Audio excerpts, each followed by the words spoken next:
Hi, this is Lee Gray. I'm the author of From Ascending Rooms to Express Elevators, and you're listening to U.S. Modernist Radio. Mama don't allow no architecture around here.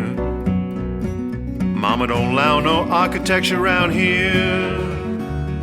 Oh, I don't care what Mama don't allow, gonna draw mine modern anyhow. Mama don't allow no architecture around here. Welcome to U.S. Modernist Radio, where we talk and laugh with people who enjoy, own, create, dream about, preserve, love, and hate modernist architecture, the most exciting and controversial buildings in the world. Part of those controversies stem from the public not understanding what value architects bring, other than weird-looking buildings and often incomprehensible design language. For example, there's the words architects use, like fenestration, which sounds like an unpleasant medical procedure but basically means windows.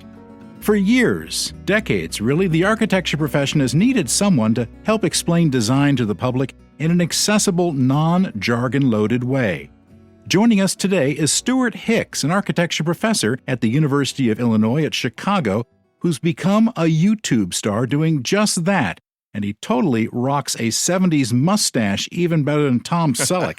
And now here's your host, mustache-free, Mr. Modernism, George Smart. Thank you, Tom. I have only tried facial hair twice, and each time I did it by going on a 2-week vacation and hoping for the best. I mean, how bad could it turn out? I was going for the full lumberjack look, expecting to come home and buy a chainsaw from Home Depot and start wearing plaid shirts and drinking Foster's in a can. Right, and eating beef jerky. Yeah. Did I mention I was an Australian lumberjack? And then I was going to get that Tom Selleck Ferrari from Magnum P.I., drive around Hawaii with Donna Dixon, before Dan Aykroyd, in the passenger seat, and entertain at my Tom Kundig designed house in Maui, with Jennifer Warnes and Storm Large performing for 100 happy guests by my infinity pool. Details, folks, are critical to good fantasies. Sadly, my beard and mustache came out, both times, like tumbleweeds in an abandoned West Texas town after a drought.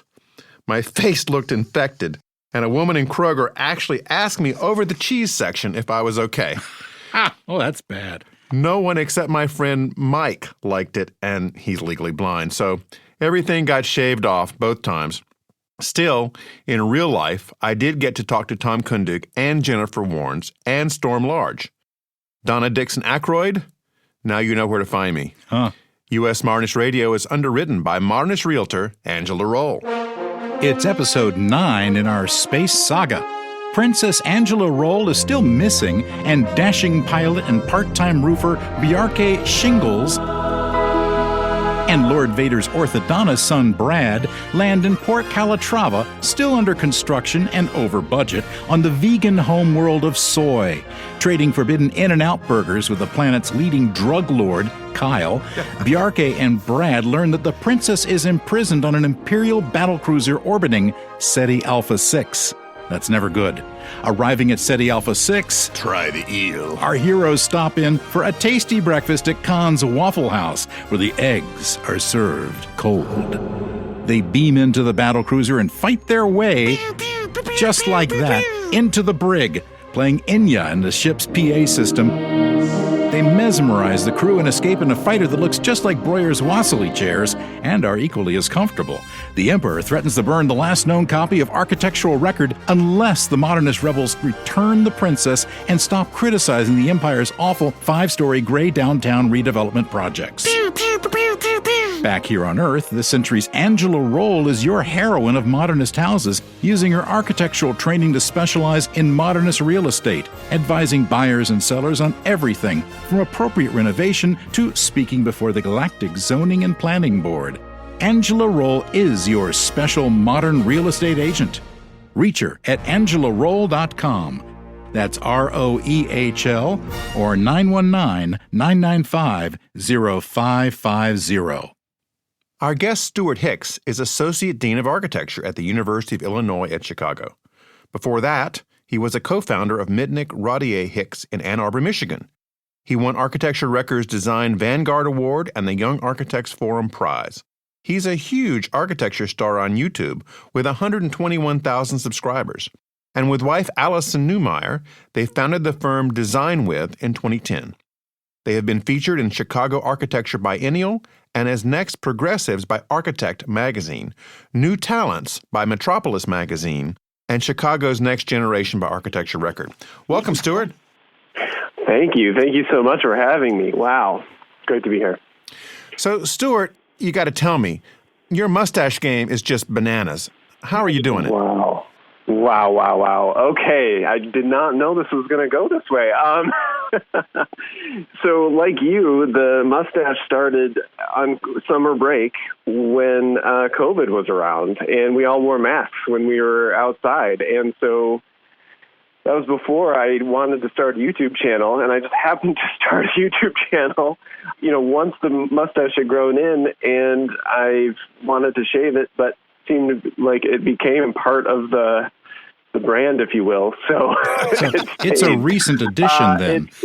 It is a joke that went way, way too far, and here we are. It's a very recent addition, and my uncles had mustaches. My dad, my whole family had them, and I decided that summer break during COVID was the time to try it, and it's here to stay for at least a minute, I guess. Oh yeah. You're a real trailblazer in that respect. Absolutely. Nobody else grew facial hair during the pandemic. Right. It's understandable. Now, you've made a bunch of really wonderful videos, and I like these for numerous reasons. As a Seinfeld fan, I loved your deconstruction of George Costanza's fascination with calling himself an architect. Tell us about George and his motivations. Yes. Well, so I've actually done quite a bit of research into the idea of character in architecture. So this is before YouTube and all that stuff. And so the idea that we use this term character to describe, fake people, but also real people, or to describe buildings and people.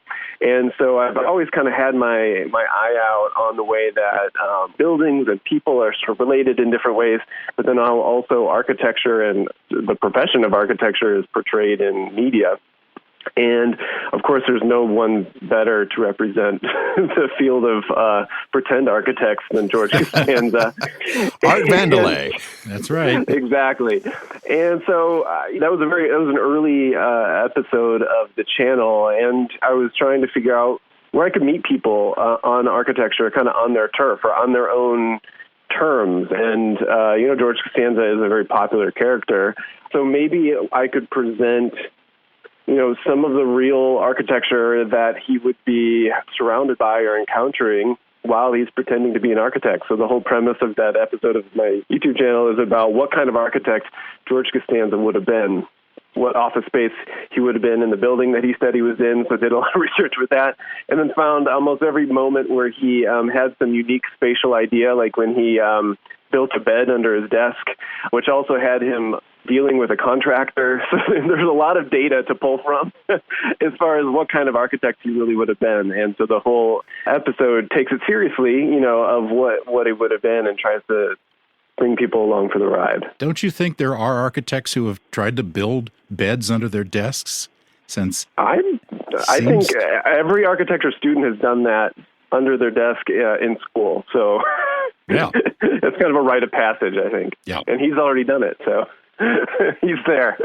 Now, originally, George came up with this just to impress a woman, right? Yeah, that's the premise of most of those episodes. Yeah.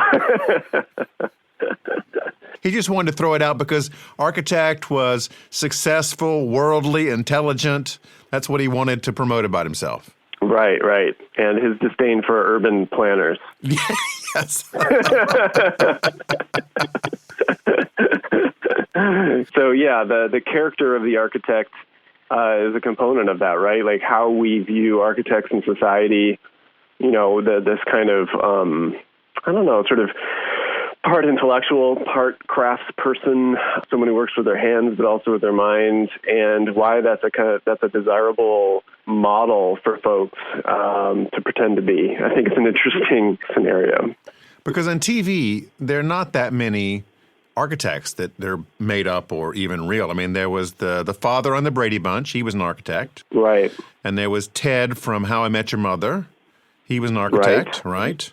Right. And then I think way back, William Wyndham in My World and Welcome to It. I think he might have been an architect. The deep cut. Yeah. But not a whole lot of architects in TV. Interestingly, I think there are more architects in film than in TV, now that I think about it. Because I think if they're an architect on TV, they need to be shown architecting more. Versus in film, when you're only with that character for a maximum of 2 hours, you can get away with a pretty removed. And that's where the idea of the character of the architect comes in, where it's like the construction of our concept of the kind of person that an architect is versus exactly, or like something that's a little bit more removed from the actual day-to-day of the things that they do. They seem sexy and intellectual, but could probably fix your table leg or something at the same time. Right. So it does seem like a single woman's dream character in a rom-com. Speaking of that, is often my favorite architecture movie is The Lake House, which we did a whole show about. That's true. Yeah, where Keanu was playing an architect, and I think his dad and his brother were also architects in that. And Sandra Bullock was falling wildly in love across time. Yep. Yeah, I think that character type also is someone we expect to be kind of in touch with their feelings, or able to kind of feel emotion deeply at the same time as they're practical and rational. So that, there's this embodiment of dichotomies that the character of the architect portrays. And yet architects don't show up on the cover of Cosmo, do they? I mean, you'd think, come on. Or in calendars. Yeah. That's where the reality and the fiction aren't always aligned. Right. Your most popular video, I think so far, is called Why Do Architects Insist on Using Flat Roofs? 780,000 views. Wow. Why do architects insist on flat roofs? It's a kickback from the roofing industry. Actually, wouldn't it be the opposite? I think it uses less material. Yeah. It's the opposite. Which is one of the arguments. Okay. Not that leaks develop because there's puddles up there? No, that's so 60s thinking. Oh, yeah, okay. Yeah. We got new technologies now, Tom. Child of the 60s, what can I say? So why? Why? Yeah, that's a good question. Well, I just noticed that in a few of my videos, people commented about how immoral the use of flat roofs are. And it struck me just really out of the blue that I didn't know that the public had this conception that flat roofs were the devil's work. So really immoral. Immoral. Well, just kind of wrong on lots of levels. I think that I don't know. A lot of the comments were aesthetic, but then also, why would anyone do this when it's obvious that they leak? It just seems so inept. Both visually. Our visual sensibilities, as well as it just seems so non-commonsensical to folks. And so, the title of the video is a bit of a ploy because I think people tend to, in that scenario, paint architects as being egotistical and asserting their will on people. And instead, the video kind of goes into the real practical applications of why flat roofs are sometimes the only idea, the best, not only the best idea, but the only way to solve a problem. And so it's a little bit more technical based because I didn't think I'd be winning any aesthetic arguments just by showing how beautiful they were. So it tends to focus on some more objective things. But paints a picture of why architects would choose to use flat roof sometimes and why it's a good solution. And these days, because we have rubber membrane roofs, you don't have the leaking problems that the gravel roofs and the tar roofs and the other materials had earlier on, right? Yeah, certainly. There's a lot of advancements in materials. Sometimes the geometry of the building just doesn't afford. It would produce a lot of hills and valleys and things that are also difficult to control. They make a lot of sense in areas where there is a sort of maintenance regimen and things like that. So, the advancement of materials and things like that go a long way. And then I also just noticed a lot of people using the Sullivan phrase form follows function, and that flat roofs seem to violate that law. And so the video also takes the opportunity to talk a little bit about the origin of that phrase and how Sullivan used a whole lot of flat roofs as well. And I notice a lot of the times that people just can't seem to bear not having an attic. That's why they like the gabled roofs, because there's all that space they can throw their stuff up there that That's they're never true. going to use. We are a nation of hoarders. Yeah. Yep. And so the flat roof kind of cuts that attic thing out. Where else are you going to put the spinster in? Yes. Are height restrictions a factor too? You know, say in, I think so, yeah. like That's coastal something that came up a neighborhoods? lot. Okay. Right, yeah, that's something that came up a lot in the comment section was, you know, it also makes a lot of sense where there's a height restriction, but there's a certain density that we want to achieve, and it does maximize sort of occupiable space in an ideal way. So I got a question for you. I see this as a trend in California. I don't know if it's reached the rest of the country. People are using their flat roofs now as large decks. They're making a little stairway up there and putting a railing around it, and that's their party deck. That's happening in Manhattan a lot. Yeah. During the pandemic. Are you seeing that too? Certainly, I think that that's a great use of space on the roof. You know, I think Le Corbusier's argument about why a flat roof was so ideal had in part to do with producing a new kind of landscape up above, or an occupiable space that would be connected to the exterior but part of the architecture and frame the sky in various ways. So I think that's a real ideal use for a flat roof. Well, Stewart, here's a clip from one of my favorite segments you did. And in it, you're trying to seriously convince us that bricks don't talk. Yeah, I'm Will Quam. I run a project called Brick of Chicago. I know a lot about bricks. I reached out to Will because I had a recent epiphany that maybe not all bricks want to be an arch. You see, every architect knows the story about Lou Kahn talking to bricks. Lou Kahn says, "You say to brick, 'What do you want, brick?' And brick says to you, 'I like an arch.' And you say to brick, 'Look, I want one too, but arches are expensive and I can use a concrete lintel.' And then you say, 'What do you think of that, brick?' And brick says, 'I like an arch.' To see how all this stacks up, Will agreed to introduce me to bricks. So I asked him if he could talk to bricks, like Lou Kahn. What? No, I could talk about bricks. I thought I made that clear in my email. You can't talk to a... So if you can't talk to them, how do you know what it wants to be? I mean, it's a Chicago common brick. It's a brick made in Chicago. And I guess, that's a piece of limestone, which is ancient seashell. So that was alive. But I can't talk to mollusks. That's just priceless. That was really great. So share with our listeners a little more about Louis Kahn's favorite brick theory. Oh boy, I think that's my favorite video. It's the least scripted, or it's completely unscripted actually, and it just kind of came completely organically. And Will Quam was a great sport. He had a background in theater too, and so he was really able to. He was very deadpan play that out in the right spot. Oh, so deadpan, yeah. So I came to Will, who is the brick expert in Chicago. He leads the tours about Chicago bricks and uses that as a device for talking about neighborhoods and Chicago history and its architecture, and I highly, highly recommend it. I went to him and said, I have this idea for a video about Lou Kahn's adage, which he does. Lou Kahn talks to a student, and basically the lesson that Lou Kahn's trying to impart is that sort of materials have biases, that certain materials want to do certain things, and one should work with those biases. And so bricks stack on one another, but the arch is an invention that allows bricks to span space. You wouldn't think you could just stack stones or objects on top of one another and be able to get something that spans across space. Bricks are an amazing invention that work completely in compression. So if you ask a brick what it wants to be, it wants to be an arch. That's a high aspiration for this thing that very noble wants to pile on. It's so noble of itself. But that's a device of talking to a brick, and so that's just something I wanted to play with.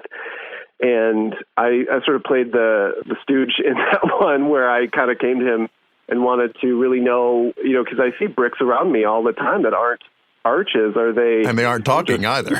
And they aren't talking. Like, are they just kind of not so aspirational? Like, are they the dumb They're bricks? lazy bricks. And would the most aspirational brick want to be the keystone? I would imagine. At the top of the arch. The head guy. Oh, yeah. Yeah. He'd be primping. Stephen, I think you should do a sequel where you talk to cinder blocks. We are working on a sequel. I want to be a grad student's bookshelf. Will actually has, I think, 40 or 50 bricks at his house. He is a brick connoisseur, so there is a sequel in the mix. Excellent, excellent. Another segment you did, which I thought was great, was architecture and cars. So I wanted to make a YouTube channel for a full year, and I think I recorded about 20 times the exact same episode, trying to test things out. I felt very uncomfortable on camera. I didn't like any of it, and I couldn't even envision what a video would be like. And so that video about cars is the one that I recorded 20 times. But I love cars, and so I thought that would be a great spot to start. I have a lot of passion about the automobiles, and I love architecture, so maybe something that I care a lot about would be a great place to start. And so the whole video actually takes place in the three-dimensional space of a 3D modeling program. And I kind of go through different 3D models talking about buildings and cars and how they relate, from architects who design cars to novel parking garages to the way it affects the home. And this all takes place in the space of a 3D modeling program. Yeah, that was a fun one. It was a difficult one because it was the first one, and it's one that I kept trying to record. But I also got contacted by someone who writes for automobile magazines off of that and wants to collaborate on some videos. So I'm really excited to do more that bridges the gap between architecture and automobiles. Now, you make this look very effortless on video, but I know how much time it takes to put these together. So how do you balance that against also teaching and also running your design practice? Yeah, completely unsuccessfully. It is not an easy balance. So what got me over the hump of actually putting out the first video was going into lockdown and having lectures that I needed to record for students. That got me a little bit more comfortable in front of the camera, and the students at the end of the class said, "You need to start a YouTube channel." And I didn't tell them that I had recorded the same video 20 times and secretly really wanted to do it. But nobody needs to know that. Yeah, they got me over that hump, and I've been doing a video per week ever since, in December 20th, and I think it takes, it's a full-time job making a video per week. It's also a full-time job teaching and a full-time job working in a practice. So, I'm trying to do them all at the moment. I don't know how sustainable it is for the long haul, but right now it's kind of coming from sacrifices from everyone involved and working really hard at it. And but the passion's there. I really love it. I love the creativity of making videos. I like the pace. Architecture is very, very slow. It takes years to put out a building, but to make a video about building takes a week. And I can put one out a week at this rate. And I think that pace is a lot of fun and is really keeps the appetite alive in between, the long periods that it takes a building to get designed and produced. Now, our chief researcher, Carrie Cesarino, dug deep into your Instagram feed, Stewart. So tell us about the pool in the middle of your old house in Urbana. Wow. So, before teaching at the University of Illinois at Chicago, I taught at the University of Illinois in Urbana-Champaign, starting in 2008. And when I moved down there with my wife and partner, Allison, we had the opportunity to purchase a house that was designed and built in 1977 from the architect and professor at U of I, Harold Young. And he designed this house for himself that had no windows to the outside world. It had a courtyard with sliding glass doors to the courtyard. It had a 15-foot square skylight in the middle, and the house had no rooms either except for the bathroom. It was one large square open space with a square 15-foot pool right in the middle with no fence, nothing to block it. It was basically an indoor pool with a house around it. And no windows? No windows on the outside walls. No fenestration, No, I believe? yeah, right. It's just sliding glass doors. So it was quite light inside, but Okay. it had no windows that one could see in. So it was completely internalized. And the house belongs in California. Like, it does not belong in the middle of Illinois. How was the chlorine smell? It was fine if you kept it covered. Okay. If you kept it covered, and so in the winter, when there was a real differential between the humidity, if it was dry in the house and you open the pool up and the pool was heated, it would instantly, fog everything up and smell. But if you kept it covered, it was all good. Wow. We have a house like that in Chapel Hill. Very similar. Really? Designed by Arthur Cogswell, who died about a decade ago. It's a fascinating house. Unfortunately, it had deteriorated quite a bit. But about 8 years or so ago, a couple bought it and completely renovated it. And it's gorgeous now. When did he originally build it? Oh, it's amazing. This was in about the same time, about 72 or so, 75. Okay. Yeah, this house had a history. The architects themselves lived in it for 7 years. Then an astrophysicist bought it and lived in it till we bought it. So they lived in it for 20-something years, and they had that skylight.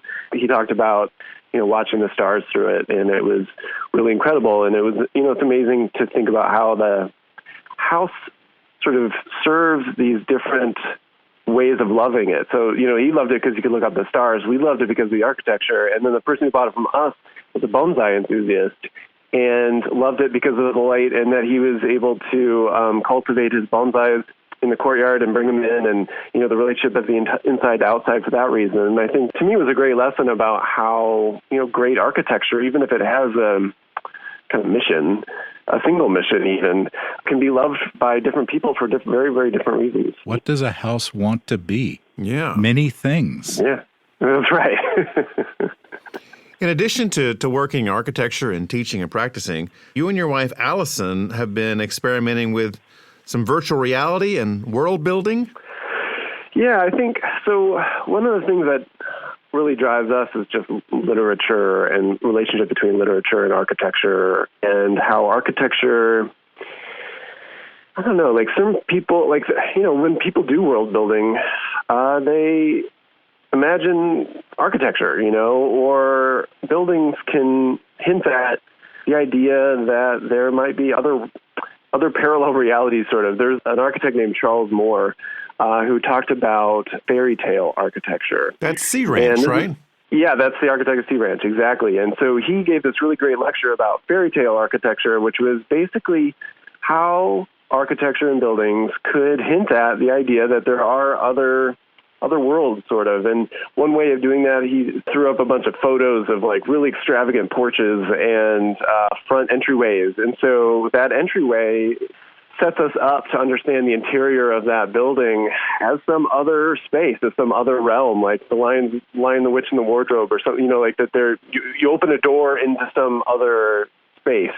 And that's kind of what we're into, is this idea of how architecture can promote stories and relate to stories, and how through other design strategies of things that maybe look a little out of place, or look like an architect had a real idea about why something is there, and somebody might want to investigate it and learn more about it. So this idea that objects and spaces can really have a history, have a life, and have stories attached to them that are not just the ones that are the here and now. I'm surprised that more schools don't use very popular products like Minecraft to teach these kinds of ideas, because, the kids are playing it anyway. You'd think that they could use that as part of a lesson plan. Yeah, I mean, I think there are architects who are into that, who are really exploring that space. I think virtual reality and video games, I think, video games are probably the medium of storytelling of the future, or of the now. I mean, video games are such a huge industry. You have music artists giving concerts all through a single video game, Yeah. It's incredible the way that it structures time and space, and with the metaverse and things like that, it's they're like interactive movies. Yeah, exactly. And I do get a fair bit of comments on videos from folks who say, I'm just here because I want to learn how to build a better Minecraft building or better Minecraft space, which is fine. That's cool. Like, any reason to want to engage the content and architecture, and whether it's because you want to build a cooler, Sims house or understand the physical world around you in a different way, I think is all great ways to get into and think about this stuff. So I assume that's comments from the general public that are on YouTube. What's it like with the architecture students of today? What are they into as a group? Oh, boy. I'd like to know that. Have you met any? Yeah, we're fully online this semester. What are they into these days? I'll ask that. I had my very first day of class this semester is today, and I will pass that question on. I'd like to hear it from the horse's mouth and not speak for anybody. I did get a Oculus for Christmas, which is my inroad into virtual reality, which I have yet to use in a professional way, but it is incredible. Like, it truly feels like the future. You put that headset on and you're immersed in a space, and that space is your reality in your space, and it's really incredible.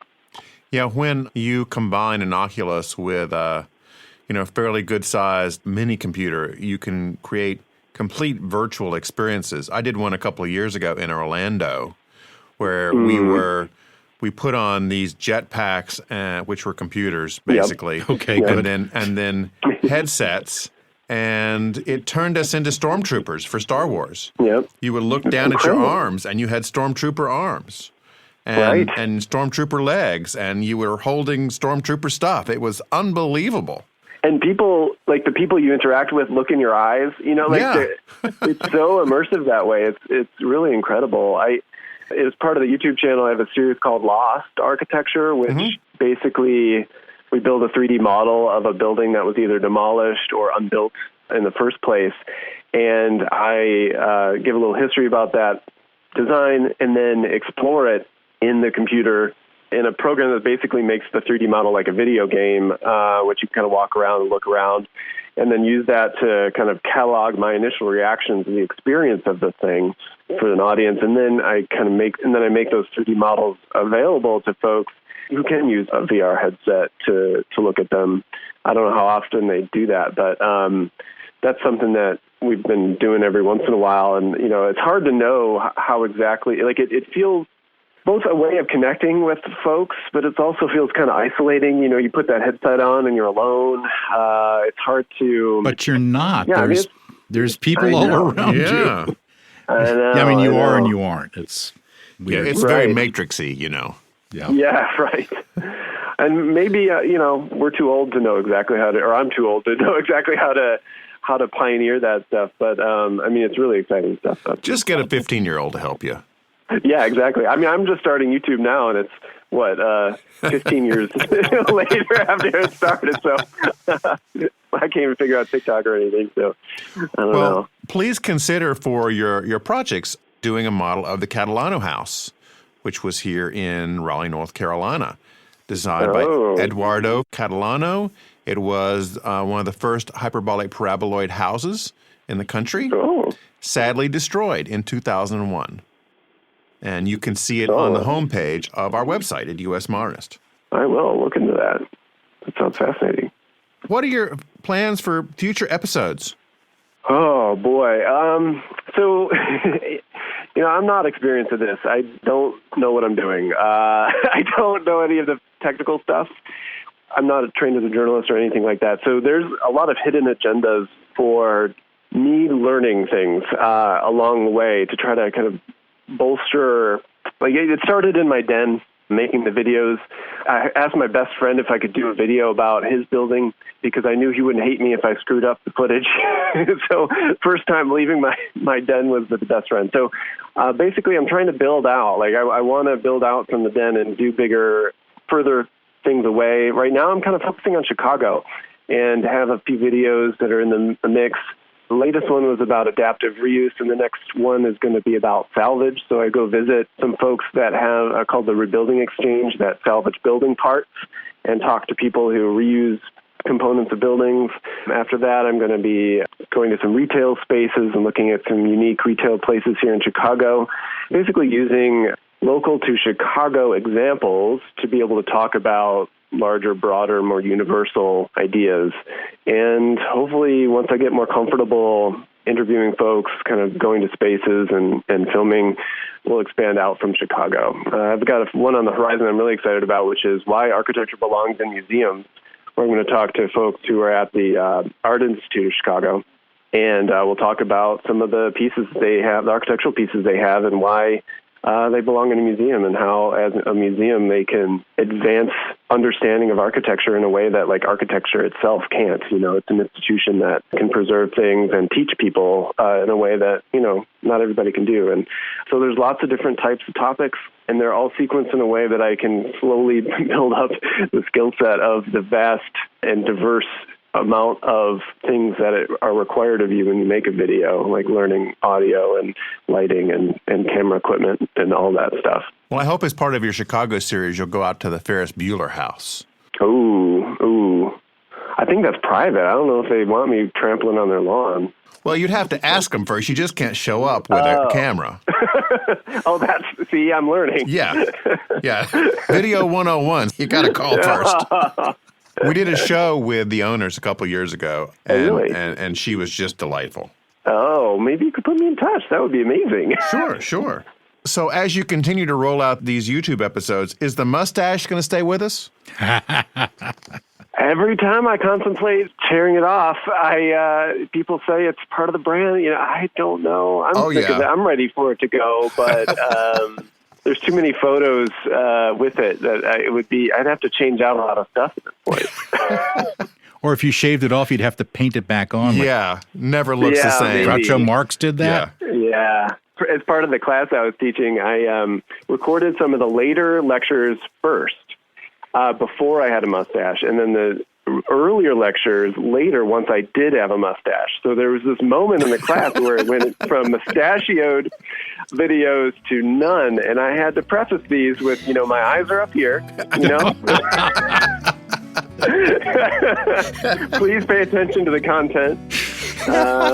Well, this has been really fun. You're doing a great job with these and an excellent service to the public.